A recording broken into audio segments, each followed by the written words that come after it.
Gus gendeng. Iya. Kok ora gendeng? Ya ta bener kok. Iya bener. Ngadakne pengajian. Karo Niken Salindri. Iya. Niken Salindri. Asli kota Kediri. Iya. Piantune ayu dan seksi sekali. Dan sampeyan lho. Aku ya? Heeh.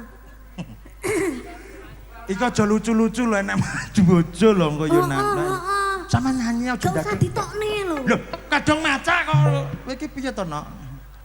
Wis aku bar ki ra metu neh aku. Loh, jangan harus keluar lagi. Gus Gendeng rasa ditokne lho. Bene. Benak dhewe ae. Kaeno pengen nyanding sampeyan, mbok ditimbali rene to, Nok.